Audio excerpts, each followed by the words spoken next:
Welcome, welcome, welcome. Thank you guys so much for tuning in. This is Yaya Diamond, and I am your host today. We have the author's edition today. I'm so very excited to have my next guest on the show. She has a very unique name. Her name is Hadassah, and I like the name Hadassah very, very much so. And she has her book. As you can see, the QR code is right there. Will the real Satan please stand up? I mean, come on. Why is he sitting down in the first place? Welcome to the show, Hadassah. Thank you so much for joining us. You're welcome. It's good to be here. The pleasure's mine. So I always like to go back in time a little bit and get kind of like the background history of our author because people don't understand what leads up to a person writing a book, any book. What was your lead? You mean what inspired me? Yeah, definitely. Like, what were the steps that led you up to the point where you had to? I mean, you just couldn't resist writing this book. I became discouraged with religion, and I had decided to stop with religion, but I loved God and I loved learning about God. And so I left the church, and my brother was talking to me about Jehovah's Witnesses, and that's how I got involved in it. Mm-hmm. But before that, I lived out in Phoenix, Arizona, and I used to go up to Whiteface Mountain on Camelback Road and sit in the presence of the monk. At the top of that mountain is a praying monk, and I would go and sit in the presence of that monk and just pray.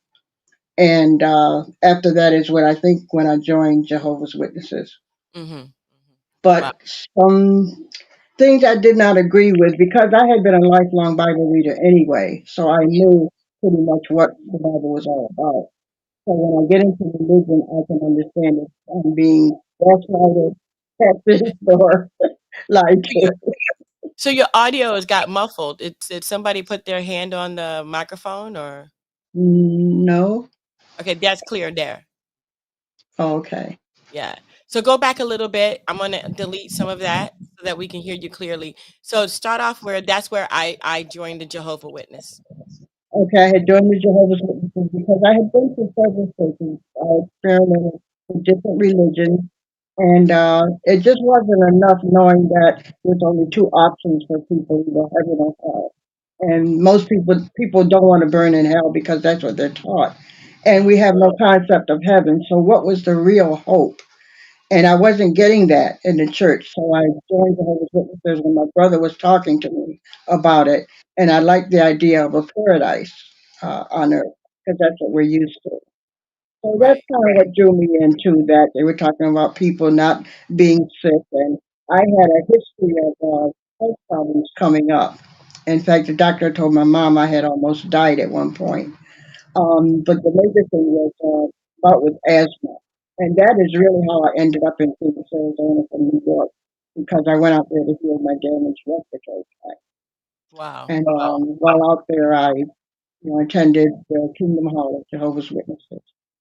And that's pretty much how I got started in that. Wow. Wow.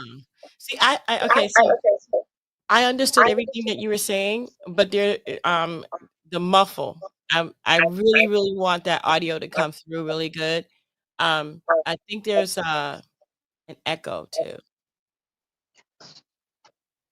Um, So is there like a piece of paper on top of the computer or is there mm, anything there? no, I don't know. Mm, I'm not sure what that's coming from.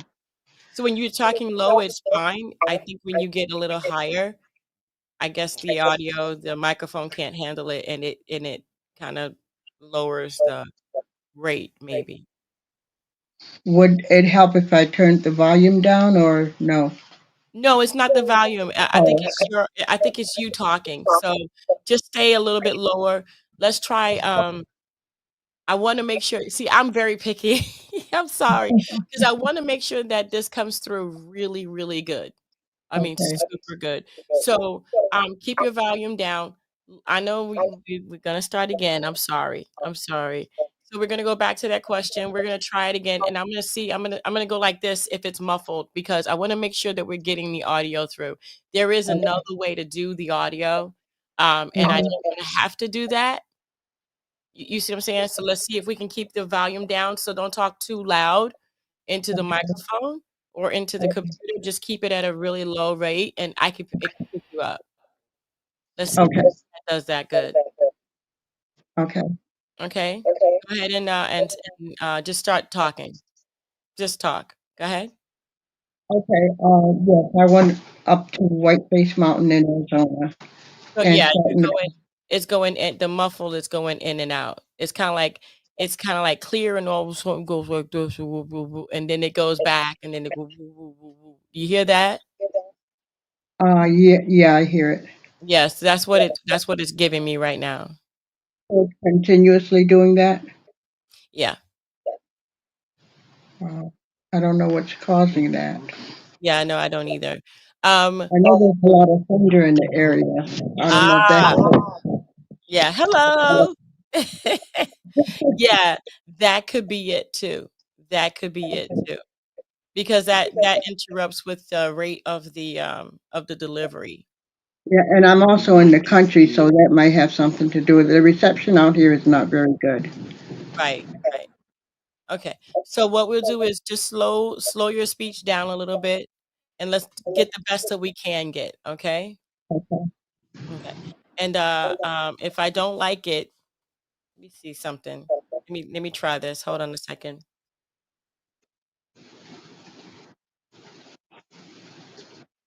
I know what I'm gonna do. Give me one moment, okay? We're gonna pause this. Give me one moment.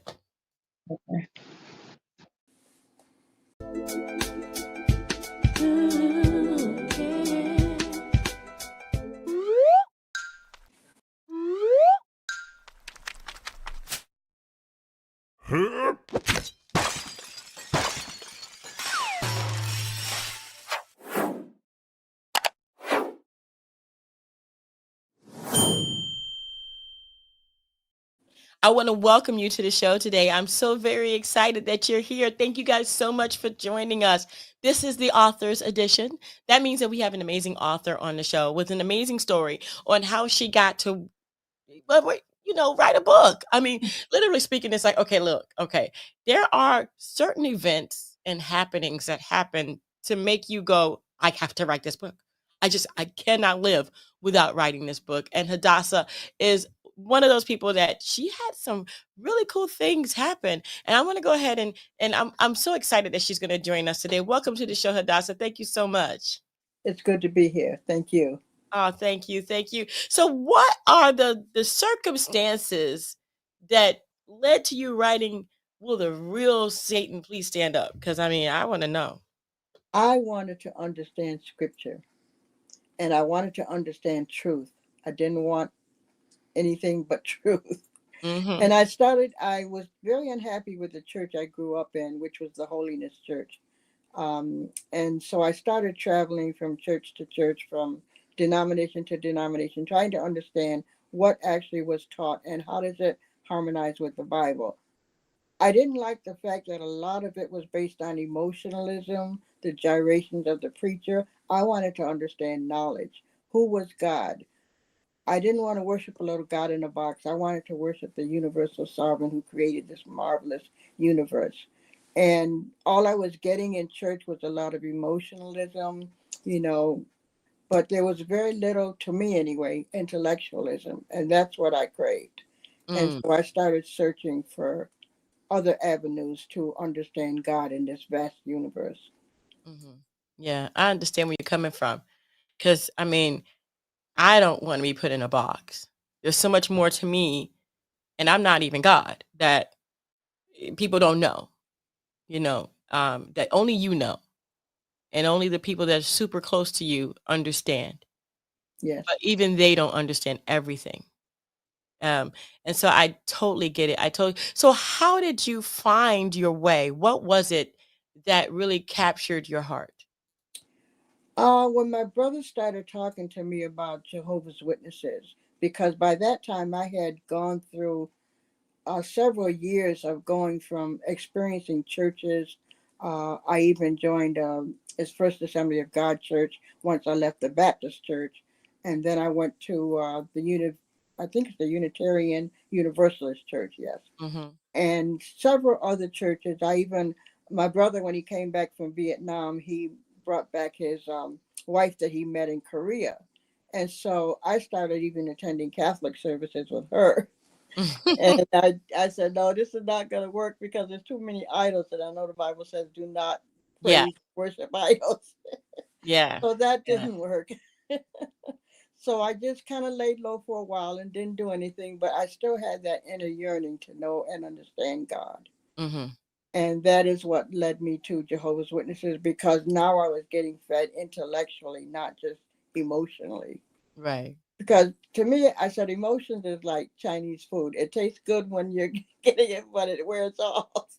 That monosodium glutamate gets you really good, don't it?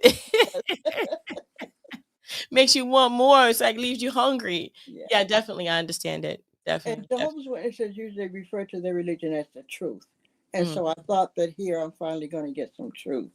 Mm-hmm. But the longer I stayed into it, I ended up spending 17 years in that religion. Mm-hmm. And there was I still had questions that I came to understand. You can't ask questions in Jehovah's Witnesses. You go according to what the governing body who runs the religion has to say, and you don't ask too many questions.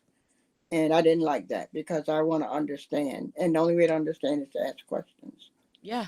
So we kind of parted ways. They called themselves disfellowshipping me because I wasn't satisfied, and I disputed some of the things that they had talked about. Mm-hmm. And I came to look into who this God of the Bible was all about. And it kind of discouraged me because in the Hebrew scriptures, this God comes across like a brute. He's so different from the God of the New Testament, which was Jesus. Mm-hmm. And so that's what led me to, when I went through some experiences among the Jehovah's Witnesses, it led me to want to understand more. Mm. And so, in understanding more, going through all of that, going through this whole experience, this book came to play. How is this book? How would I say this? Because I understand where you're at, and I understand what you want, because I'm at that same place. Hmm. There's really, and I've come to understand that there is really no way to describe the creator of all except to say Absolutely. that Absolutely. the creator of all. That's it. I can't put a gender on the creator of all because I don't remember meeting. I have to say it that way. The creator of all. And that was one thing that discouraged me about the Bible itself, because it's very patriarchal. Mhm. Women are not really given much credence in the Bible, and I didn't like that. So I just tried to really understand where it was coming from.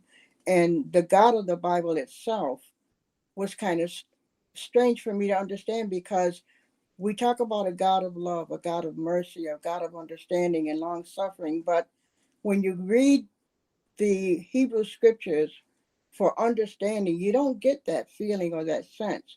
And that came across strongly in Jehovah's Witnesses, because everything was male dominated. Mhm. Women didn't have no part in the say of the organization, or you really just didn't have no part. It's almost like you didn't exist except for going out from door to door and pushing literature, which I came to understand the organization as nothing more than a real estate company and a book publisher. Wow. So, and I was kind of discouraged with that. Mhm. And making the comparison between, I said, it's funny how this God of the Old Testament is so dogmatic, and he comes across, I mean, he says, thou shalt not kill, but yet there's so much killing in the Hebrew scriptures. And there's one particular scripture that really made me start thinking of things, was where Jehovah says, after you've done all that you can do in my service, say to yourself, I'm a good for nothing slave. What I have done is only what I ought to have done. And I've got that in the book.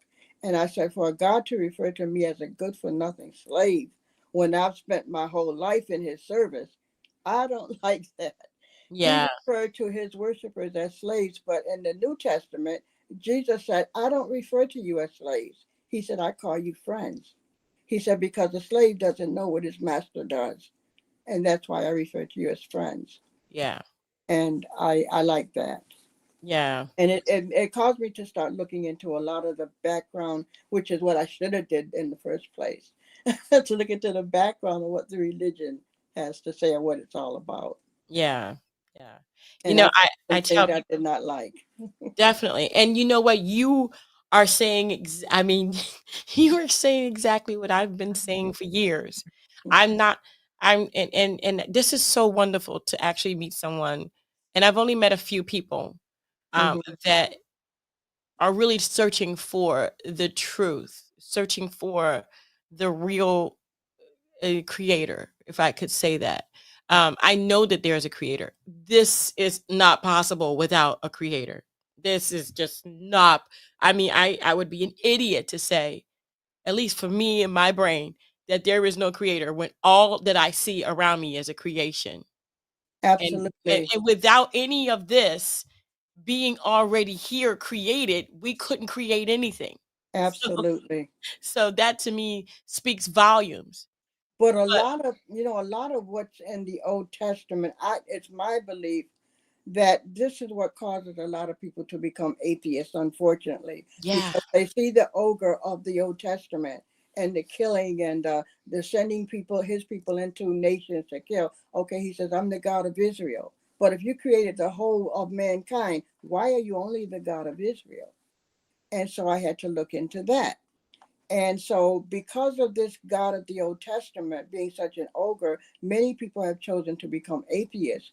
I said, well, I can't go that route because I know there's a God. right. And I know when I look at it's like David in the book of Psalms. David said, when I see your heavens and the work of your fingers and mankind that you have created, he said, what am I that you should even take knowledge of me?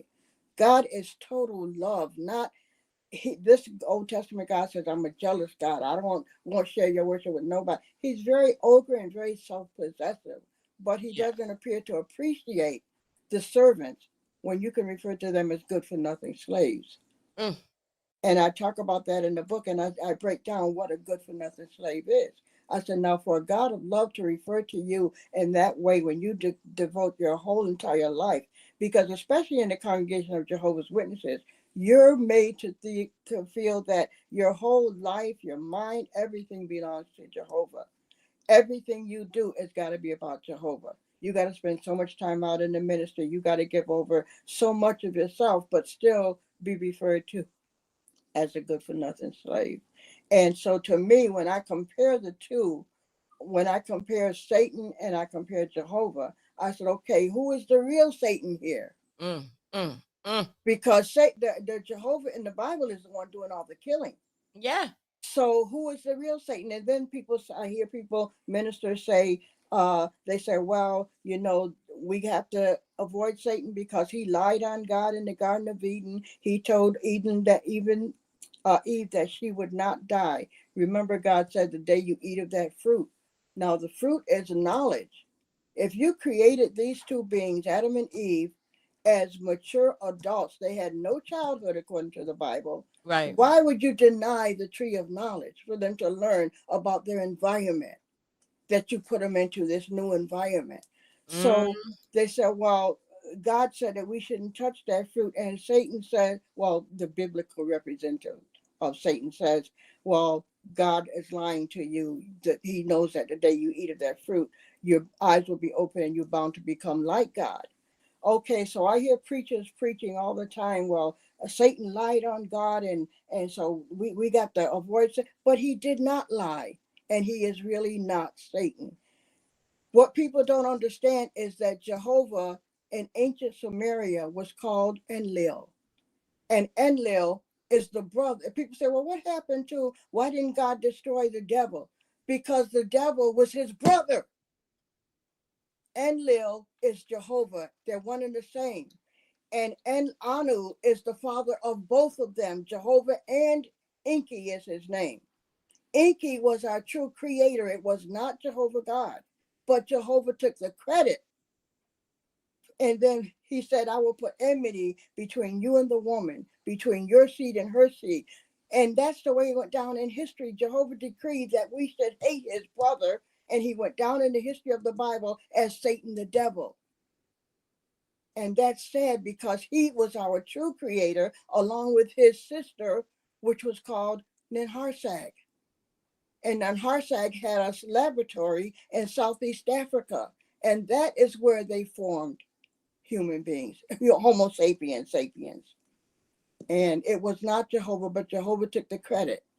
So I said, well, if Jehovah, why did he create the devil? He did not create the devil. That was his brother. And he had no authority from his father to kill his brother. And that's why Enki told Eve, he said, my brother is lying to you, Eve, because he knows that the day you eat of that fruit, your eyes are going to be open and you're bound to be like the gods, knowing good and evil. Why would he only want them to know good and not that evil also existed in the cosmos? And so people say, well, he lied on God. But when God went back to the council after that, and what did he tell the other council of the gods? He said, now the humans have become like us, knowing good and evil. So did Satan lie? No, he told the truth. So he said, now that they know the truth, we got to get them out of that garden before they eat of that tree of life and live forever, knowing that we lied to them. And this is why I say, well, the real Satan, please stand up and announce yourself that you are the real Satan. You're the one in the Bible causing all the evil. And that's gone down in history, even with what's happening today among Israel and Palestine. Israel is following the dictates of their God, which Jehovah throughout the Bible claimed Israel as his sole possession. And they're imitating that God. Mm, mm, mm, mm. So my appeal to that God is, will the real Satan stand up and show yourself? Oh my gosh. Hadasha, you done opened up a can of worms. Girlfriend, you done opened up the worms. You didn't open up all the cans that existed. You just opened all at once. You must have had lots of help because you opened them all at once. You know who I had help from? Oh. The Universal Sovereign. I listened to a tape one time by Mark Passio on YouTube. Mm. And that's the first time I came to realize, listening to his tape, that there is a God higher than Jehovah. Mm. And Jehovah, first of all, people say we worship God as a spirit. God is a spirit. Enlil is not a spirit. That picture you see on the cover of my book is Enlil. That is Jehovah. He is not a spirit. He's a full-blooded, semi-human being. Mm. And so he masked himself as a spirit so that people will not know the difference between him and the true God. And that's why on the back of the book, can I just read you something? Oh, please do. Please. On the I back of love it. my book, it says, it is written in the annals of prehistory of a great one ousted from the pleroma, which is the matrix of the primal gods. He was kicked out of heaven and driven earthward, down through Earth's terrestrial biosphere, as though as through a glass ceiling separating heaven from the earth. Who is this great one who crashed through our terrestrial ceiling, coming down like lightning to our earthly abode? Could it be the satanic being who is humanity's real enemy, spoken of in Isaiah 14:12 through 15? And that verse says, how you are fallen from heaven, O Lucifer, son of the morning, how you are cut down to the ground, mighty though you were against the nations of the world. For you said to yourself, I will ascend to heaven and rule the angels, which is the archons. I will take the highest throne. I will preside on the mount of assembly far away in the north. I will climb to the highest heavens and be like the Most High, which is the actual creator of the cosmos. But God says, but instead you will be brought down to the pit of hell, to its lowest depth. And then I said, although this scripture was originally applied to the biblical Satan the devil, which is Jehovah's brother, I beg to differ.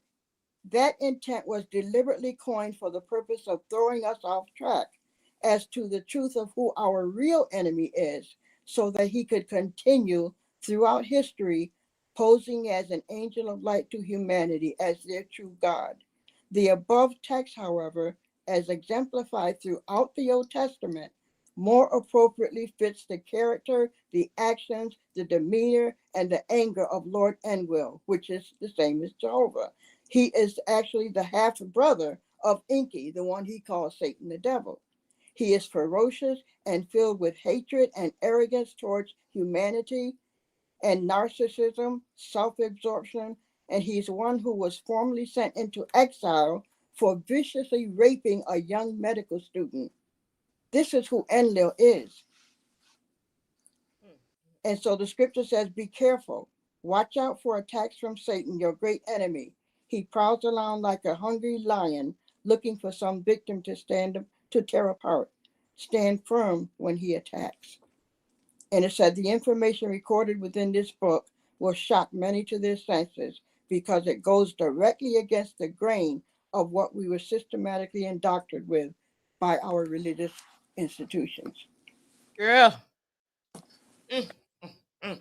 You So know, this people say, well, uh, why couldn't he just destroy the devil? He had no right to destroy the devil. Their father Anu was the father of both of them, Satan the devil and God, as they say, but really it's Enlil and Enki. So, in fact, Enki was his older brother. Jehovah was the younger. my goodness. That's kind of like a Cain and Abel kind of thing, isn't it? Yeah, But they went the similar. different direction. They didn't kill each other. Right. Um, I truly believe that there is, how would I say, I can't put a name to the creator only because I don't understand as far as you do. Um, but what I can say is, yeah, I totally agree with you on 100% of what you said, of how people are feeling like, why would a creator kill its creation like that in And droves? because he says, thou shalt not kill, but yet Right. he's killing. I mean, even look at what he did. Okay, give me I really brought it out in a book about the story of Job. I Hmm. said, now, supposedly Satan comes to Jehovah and say, well, he's jealous. Satan is Job is worshiping you. And then instead of God admitted that Job was loyal to him, faithful to him, no matter what, Job stayed faithful to God. But yet you're going to give who's supposed to be your enemy, Satan, the right and the authority to go and wreck Job's life. Yeah. You killed all his family at Jehovah's insistence. Do whatever you want to do to him, just don't take his life. Okay, but then in the end, he afflicts him with all these boils and sores. And Job is sitting out among the ashes, scratching himself and scraping. And his wife got so frustrated, in fact, that she said, why don't you just curse God and die? And I hear a lot of people say, well, she should not have said that. But when you see your whole family fall apart and all your everything you have, the cattle, everything was destroyed by Jehovah's insistence, and then you see now, well, the Satan is supposed to come back and say, well, he's still loyal to you. Can you do this? Okay, so Jehovah gives him permission, wipe out his whole family. I bet you he'll still worship me. Why would a loving God do that, especially to one he said is so loyal to him? Yeah. Because his reputation was more important than Job's life. Mm. And then in the end, when Job still was loyal, he said, okay, Satan says, let me do something worse. We'll kill all his children. And that's what Jehovah commissioned him to do, just so he can show that he was still going to be loyal. And there's so many examples of that in the Bible. And so I say, okay, who is the real Satan here? The one who says thou shalt not kill, but yet slaughters so many people. And then he tells the men, go in there and destroy these cities, but keep the women for yourselves, the women Ha! and the little girls. And this is one of the reasons I think why Jehovah's Witnesses have so much trouble with child molestation cases. And they just got fined again by the Royal Commission for their sexual abuse of children. And it's constantly, and they say, well, you can't lay that to Jehovah's account. Because yes, I can. Because what happened when David gave the census that Jehovah asked him to do to count these people going to war? And when he did it, then Jehovah still got mad. And what did he do? He kills David's 8-year-old baby. And David grieved for so long. Oh, in fact, he could not even be comforted because Jehovah, instead of dealing with David for what he did, if he wrongly counted the census or what, instead of dealing with him, and even David says that, why kill my 8-year-old baby that was innocent? Yeah. There's Yeah. just so many examples in this book of what an ogre and a real Satan that people are worshiping unbeknownst to themselves. And that's all Jehovah wants. He wants worship, worship that he truly is not entitled to. If Mm. anybody's entitled to worship, it is the one, his brother, whom he called Satan the devil, because his brother is the one that created Homo sapiens, sapiens, with the help of the Almighty God that is above Jehovah. Wow. I mean, okay, so what the curiosity is getting me right now.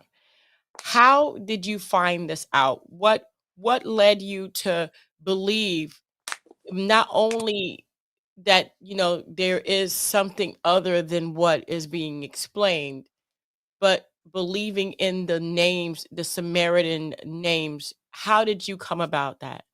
I can read something to you. Mm. It says this complete study came about because I needed to understand why 17 years of my life were placed on hold, why I was consistently lied to, and I needed to know the truth of why, simply because I, like so many before and after me, had an innate desire to know, to love, and serve my Creator who gave me life, of which I was falsely led to believe was Jehovah.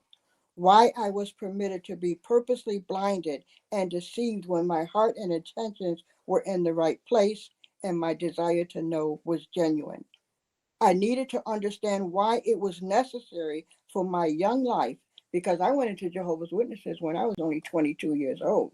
Mm. I'm about to turn in a few days 74. Wow. Oh, you look So amazing. thank you. I needed to understand why it was necessary for my young life, my formative years, to be absolutely turned upside down, downside up, and inside out, and my mental health damaged for a time because I ended up going, based on this religion, into a psychiatric center Oh. where I spent 4 weeks, almost 5 weeks, and I lost my mind. I didn't know who I was. I started taking, they were feeding me psychotropic drugs, and I prayed. I said, I became like my personality split, and I became three people. One of which was the name Crystal Lee. And I said, Crystal is trying to destroy me. I need to get out of here. I appealed to the congregation of Jehovah's Witnesses. They said, no, we just fellowship you because you don't go along with what we teach. And so they said to let her rot there in the psychiatric center. The only one who came to my, and I was out in Phoenix, I was in Arizona. I was 2,700 miles away from my biological family in New York. And they knew that I had no family in Arizona. I went to Arizona because of the respiratory distress I was suffering. Because the doctor told me if you don't get to a hot, dry climate, you're not going to make it. Mm. And that's how I got there. And because of a disagreement, they turned their backs on me, and I wound up living on the streets for 4 or 5, almost 5 weeks. I was eating out of garbage cans. I can't start to tell the story because I'll start to cry. I try not to remember it, but it's chapter 8 in the book. It's all about my life on the street and almost getting raped. And I took glass from the alleyway where I was living between a Circle K restaurant store and a another building. That's where I started living, um, between in the alleyway, and I just it was a nightmare. I took some glass from the alleyway and tried to slit my wrist. I tried to take my life and it just didn't work. And I didn't know how I got to the psychiatric center, but when somebody told me that when they went out to put trash in the garbage behind the store, that's when they found me. I had passed out from the blood when I slit my wrist.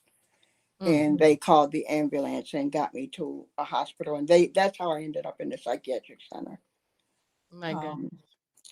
and nobody from the Kingdom Hall, none of Jehovah's Witnesses would have anything to do with me. They said, no, Jehovah doesn't want us to, he wants you to learn your lesson the hard way, and unless you come back to him. That was not going to happen. I said, a loving, compassionate God, which is all expansive, not this little God who has a penchant for evil or for punishing people. And that's how even the church come up with the idea about hellfire. Why would a loving God burn people? First of all, the Bible says you were born in sin and shaped in iniquity. So if you were born that way, why would he burn you? That's the worst manner of death you can do to a person. And we're talking about a God that will burn you forever. So even if you're burning forever, he, being all expansive, has to be aware of you burning. How Mm-hmm. could he be happy and you got people burning and he's aware of it because he's supposed to be aware of everything, but burning for all eternity, not because they killed anybody, not because they committed heinous crimes, but simply because he says they're imperfect. And I there's just, think it's because of that aroma thing. yeah. I think it's that aroma thing. You know, I truly appreciate you being on the show because this year, let me ask you the biggest question that's on my mind right now. Hmm. The Okay. biggest question on my mind is when you realized what you now know, how has your life been? Awesome. Because let me tell you, I when I was a Jehovah Witness, they were very discouraging about going to college or going to higher education because they wanted to keep you as serfs. And so because I did not go to college, I listened to them, I followed their rules, and it didn't do me any good because now I'm not able to get a, well, I did work for a long time. I worked 24 years in law enforcement. So I did do that. In fact, I was doing that before I became a witness. I spent 24 years in law enforcement. But I was depressed a lot because when I went into the organization, I was engaged to be married. And I was told by the woman that studied with me for Jehovah's Witnesses, you can't marry him because the Bible says, do not become unevenly yoked with unbelievers. He's not a Jehovah Witness, so you can't marry him. So I said, okay, I can't marry him. A particular job that I wanted to do, oh, Jehovah says you can't do that because you have, oh, working in a hospital because you have to deal with blood. And Jehovah says, don't touch blood. Every job I wanted to work, I could not do because of some thing Jehovah didn't like. But anyway, and I became very depressed with that because I love to work. I'm a workaholic. Mhm. But when I left the organization, in fact, just recently, well, when I turned 64, I went back to college and I got my 4-year bachelor's degree in metaphysical sciences. And I was determined I was going to get an education now that I left the organization. And that's what I do. I got my degree right here on my wall now. Oh, So, and then I went to work in that field, working with, the metaphysical sciences. And that helped me too in my research and study because one of the things we studied at the university was world religions and why they do and how they do what they do. And we went through, when that for those 4 years, we went through all the different religions in the world, and they're mostly about control. yeah. Yeah. And so what do you call yourself? I don't really call myself anything. I don't call myself Christian because they sully that word so bad. You look at the Christian right here now in politics, and look at what they're doing. You look at the churches and the hypocrisy, and the exploitation. So I don't regard myself. I call myself just a believer in the Almighty, the universal sovereign. In fact, my niece, she says, well, what do you refer to God as? I said, he's the universal sovereign. I said, it's the universal sovereign because this God, this deity has no gender. He even has no name. And one of the things, if you read the book of Thomas, which conveniently was left out of the Bible, you will find out that that is not the case. Even in the book when they say Judas betrayed Jesus, but when you read the book of Judas, Jesus asked him to do what he did because he wanted to be released from this world. He said, "This world belongs to the darkness that my brother created." He came here for a certain assignment, but he wanted to leave that assignment. Like he said in John 17, he said, "Father, I want to leave this world and come back to you." Because he said this world under Jehovah's reign was evil, was dark, was I don't know, but he asked Judas to betray him, to do what he did, so that he could be released from that body of flesh. Because if you read in Hebrews, in the book of Hebrews, he says, let me just read a little bit to you. Hebrews 2 says, we see Jesus, who was for a little while made lower than the angels. Since the children, as he calls them, are people of flesh and blood, Jesus himself became like them and shared their human nature. This means that he had to become human like his brothers in every way in order to be able to understand what they go through in the world. So that is the reason Jesus, like he says, he says, Father, you created a body for me in order for him to come into our terrestrial sphere and live as a human. But that Father he was talking about was not Jehovah God. It was the creator of this grand cosmos, who is too expansive to be seen as a little God in a box, or one that say, I'm jealous and I don't want you to worship. God is not that petty. He's not that narrow-minded. This is a God of pure love, and everything in the universe reflects this God, this deity, not the God of the Old Testament, who is a brute and loves punishment. Mm. Mm. You really, whoa, you done it. You did it, Hadassah, you did it. But you know what? People need to hear it. People need and to that hear that. and that is why I wrote, because of my experience, and I'm seeing now on YouTube, a lot of YouTube videos, a lot of people speaking of their experiences in that organization, how their children has been molested, how that you can't ask questions, you can't do this, and so many people. There are even some that committed suicide when they came out. They said, I gave my whole life to this organization, because with Jehovah's Witnesses you can't go to college, you can only work certain jobs. I mean, they dictate your whole entire life. And so that's why I started going back in my, because I had put it out of my mind what had happened to me in the streets of Arizona, because it was so hot. We would get up to 140 degrees. And here I am living in a alleyway between 7-Eleven store and another store, and sleeping on the ground. I had a Chevy Blazer, which I had drove to from New York to Arizona, 3.5 day trip to get there from New York.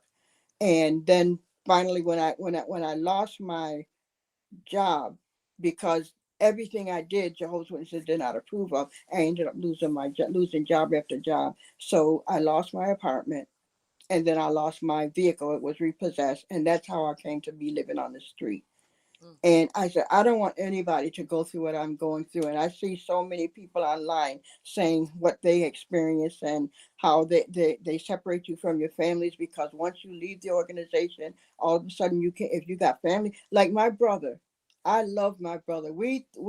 I used to pretend we were twins, because my birthday is April 11th. His is April 17th. So for 1 week, we are both the same age. Right now, he's 74, and I'm about to turn 74 in a couple of weeks. So we used to always pretend we were twins, and that's why I ended up following him, for one thing, into the religion.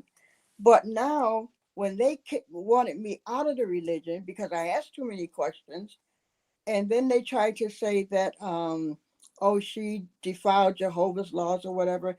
So my brother has not been able to speak to me in 38 years. He's still a Jehovah Witness. He's been in there now 50 years. And he has not spoken to me since he agreed to drive with me to Arizona because I was so sick.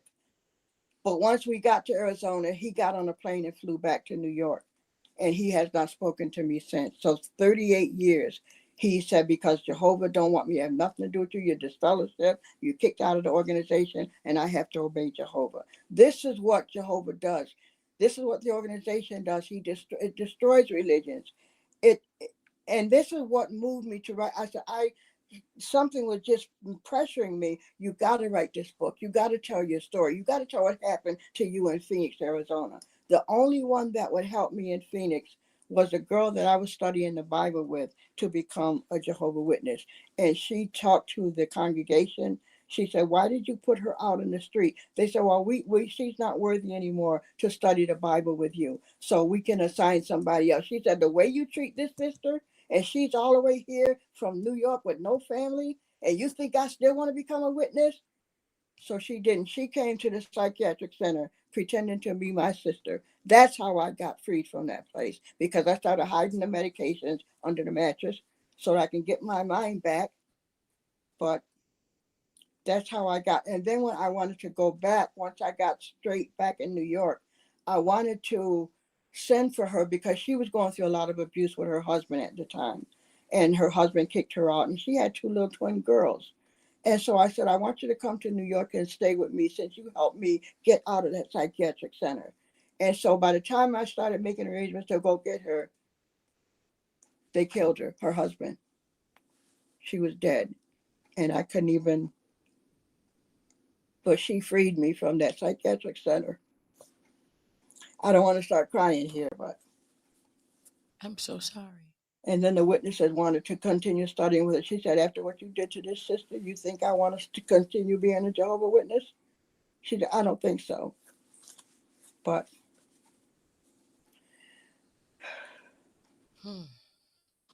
Wow. Well, I have been putting the QR code for this book in the corner. And if you've got questions, you need to probably get this book. But most importantly, if you feel like, if you feel pressured in any kind of way to do things you don't want to do, seek help. I says here on page 174, it says, strive to become that which I was not in my early years in Jehovah's organization, and which JT and Lady C stresses constantly. Become a critical thinker. Examine and evaluate everything you are told and taught, and take nothing for granted or verbatim, not even what you read here within my journal. Take a virtual tour back in time. Go back to Eden and examine that tree of knowledge. It's still there, but it has a band around its stump, being censored, this time by the political leaders, secret societies, and the church, which are strange bedfellows. But take a sharp knife with you for cutting those damnable bonds to shred, and release that precious but once forbidden fruit. Yes, that knowledge. That knowledge that was, find that tree that was hidden and censored from the beginning of time, even down to our day, because there were the great and almighty God, the creator that exists above Jehovah, left enough crumbs on the road for us to find our way home. Yes. To him, to it. Yes. Because it has no gender. I agree. It's an all expansive God of this universe to create this whole entire universe. Jehovah didn't create any of this. He eked out of space within the solar system, a small space for himself and his demon angels. But he did not create this universe. That God is the one we pray to. That God is the one, in fact, if you read the book of Thomas, which was left out of the Bible, Jesus let you know Jehovah was not his father. So people say, well, Jehovah sacrificed his son on the cross. No, he wanted Jesus dead. That's what Jehovah wanted. He did not, but he would not come. He didn't want to come out smelling like he wanted to come out smelling like a rose. So he couldn't say, yeah, the reason I had Jesus hung up on a cross, or whatever you call it, Jehovah's Witnesses call it a stake. They don't call it a cross. But the reason why Jehovah wanted Jesus on the cross was not because he was dying for humanity. It was because Jesus was telling the truth. He said that one was a manslayer from the beginning, and he did not stand fast in the truth. He was about death. Jesus was about life. And so it's an amazing story when you get to know the real truth. Because see, churches really don't go back into ancient history. We're going all the way back to the land of Sumer, when these gods at one time walked the earth in the flesh. But then because of the flood and everything else that happened, they went back to heaven. Because I used to ask the question, well, if Jehovah brought the flood to clean the earth of what he called wicked spirit forces, how did they escape and go back to the spirit realm and only humans died and the animals? But it's because that was not the idea. He wanted Jesus dead because Jesus taught the others. When Moses and those people in the wilderness were hungry, Jehovah sent snakes to bite them. And that's why Jesus said, if somebody asks for a loaf of bread and they're hungry, he said, will you give them a snake, a serpent? So he was referring to what Jehovah did. And he would constantly let people know that Jehovah was not his father. His father was the grand creator of this universe, the one he said, Father, you prepared a body for me so that I can go into the world and see what it's like to live as a human. But he wanted to get back to his father, back to that kingdom. And that's why he and Judas made that plot to betray him so that he could go back to his father. Wow. Wow. Wow. Hadassah, thank you so much for being on the show. I truly appreciate it. It has been nothing but eye-opening. I'm telling you. I mean, I knew a lot, but I definitely didn't know this. And Most people don't, because you will not hear this in the church. You will not hear this in the schools. You will not hear, because there's a reason why so many books were. When I started my research almost like 10 years ago, mhm. I found out, because when I was going through the Dead Sea Scrolls, I just prayed first of all to for the universal sovereign point me in the direction of what I need to read or and it seemed like when I was in the library, books just started falling off the shelf. Certain books that I never would have searched for myself. And when I realized after reading the Dead Sea Scrolls and going to the library, some of the books that were in the library of Alexander, which they destroyed, and I come to find out through the Nag Hammadi Codex that there were at least between 84 and 94 books of the Bible. But yet our Bible only has 66. So what did they take out that they didn't want us to know? People ask the question, well, where did Cain get his wife? If there was only Adam, Eve, Cain, and Abel, all of a sudden Cain gets sent out to the land of Nod, and all of a sudden he comes back with a wife and a family. Where'd they come from? Because there were people living there in that land of Nod. Yeah. People were over there. And it was from those people that he got his wife and his Yeah. family. Yeah. So there's so much we don't know, because certain Bibles, they wanted to present a certain narrative.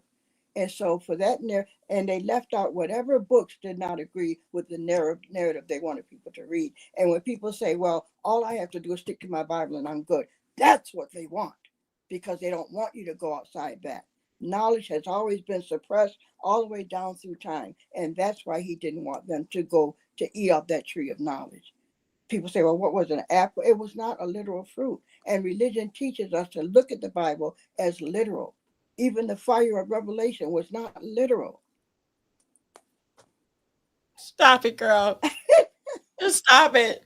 Oh goodness, you got me. We could be here all night. This is again, most people don't understand. This is not that you don't believe, it's that you believe even more intently and deeper Absolutely. than the And I norm. have such a relationship now with the universal sovereign that I've never had with this Jehovah, because for some reason his ogreness, his hatred, his evil, his killing people, his you should have no other gods before me. I thought you said there are no other gods besides you. But there were. I'm sorry. I'm so sorry. Let me shut up. Ooh. I said that and I got attacked. Yeah, you will get attacked, I because got people got a attacked. certain frame of what they've been taught. And it's like I say in the book, if you get angry over things that I've said in here, know that it's not laid to your fault, because you're only going according to what's been programmed in your psyche to believe. And so Exactly. when the truth hits up against that long held indoctrination, you're going to get angry. One thing I say in the front of the book I wrote, all truth passes through 3 stages. First, it is ridiculed. Second, it is violently opposed. Third, it is accepted as being self-evident. And that was said by Arthur Schopenhauer. So, and that's the way it is, unfortunately. Truth has never been popular. No. No. Wow. Hadassah, I am telling you, girlfriend, you have really just I mean, I have to say the testimony of your strength, of your journey, of where you are today, it brings me even more to the realization that I am even closer than what I was back in the day. I'm an ordained pastor. Oh, wow. Go figure. And I had questions like, why is this like this? And why? And they revoked my license. And those were all the questions I asked myself because I Yeah. couldn't understand it. And this God of the universal sovereign is so different. I mean, so loving, so every morning I get up, I have to sing praises to this entity, this universal sovereign. Yeah. Yeah. You know, Hadassah, thank you so much for being on the show. You really, really have helped me to understand that I am on the right path, that I am understanding that there is a creator that loves. Yes, it's pure love. Yeah. It's pure Yeah. love. It's And pure like I love. said, when if you Google the book of Thomas, you'll hear Jesus himself explain who his father is. Hmm. And it's a beautiful it's something beautiful you Mm. can't imagine. Wow. Well, thank you, Hadassah, for being on the show. I truly appreciate it. You guys, I have put the book up there, and there is a QR code in the corner. We also have already placed the book in the bookstore. It's on the Yaya Diamonds book club on Amazon Fire. You can go ahead and get that as well. Just go ahead and go to the link there, or I will put the link in the description box below. And I want to thank you guys so much for tuning in. Man, I mean, I understand that some people are going to put down that hey, that's not truth and whatever, what have you. But you got to understand, and I tell people this, everyone's journey is different. Yes, Everyone's journey is different, and there's no criticism on where you are, and where you'll end up is where you're supposed to be. And i promise mhm. I promise the universal sovereign and deep in my spirit that if it would help me get free from that psychiatric center, I would spend the rest of my life searching for truth to understand it. Mhm. And that's what I have done. Yeah. Yeah. And I totally agree with you. When I stopped letting myself be programmed, there are just some uh things that I would have to say that happened to me that proves that I'm on the right track now. Yes, Definitely on the right track now.